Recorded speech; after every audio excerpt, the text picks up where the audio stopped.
Let's just start from the onset. During the campaign trail, Dr. Ruto talked about it being zero interest. And I can tell you for sure many Kenyans were backing on that, so that then this would make it different from all these other funds that exist. But, you know, months or weeks later, he said that, where's ipatiwa pesa ya bure? This is money for loan. I mean, governments can't give you free money. So 8% per year prorated.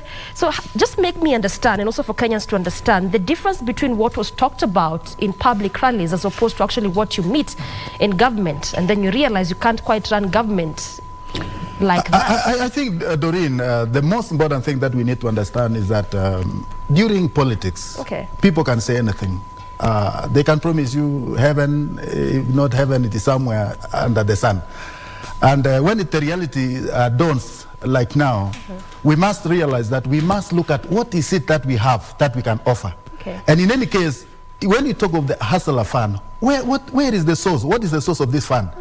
Because we may be talking about that source that also has an interest.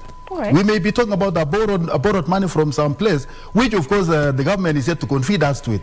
But the issue, Doreen, that was promised during the campaign, that this hustler fund is going to meet the interests, the aspirations of the lowest of our economy, to meet the people who have nothing completely, the starters who want to start a business.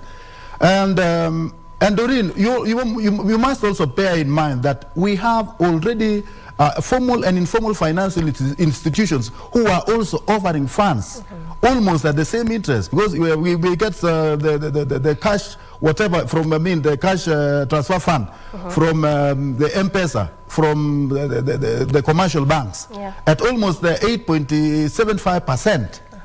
And now talking of an waste of fund at 8% is something that people have really come up, they have looked at it with a lot of eyebrows. Why is it that it is that much? And then again, the limit of the time frame when to pay this money is about, say, 2 months or so. I don't know whether that one is the true position. But in my own analysis, Doreen, the 8% interest rate is still on the higher side. And I would have expected that it was, if the fund was going to meet the need of the needy, the needs of the needy, the interest rate should have been collapsed to about 5%. That would have made a whole world of difference. Because look at the waste of fund, Doreen. It was almost a 0% interest rate. But how many people benefit? How many people took that fund? It is 0%. Yes. So in this case, if people were fearing the waste of fund to take just because it was to be repaid, and just because it was a loan, a soft loan, how about a loan that is over that 8%? I hear you. So it is going to be a difficult task, and it may not really. I don't want to water down the real objective of the waste of fund.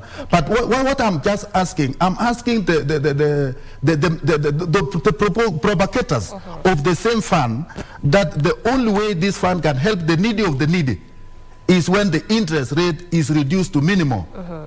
At least 5%. 8% is on the higher side, Doreen.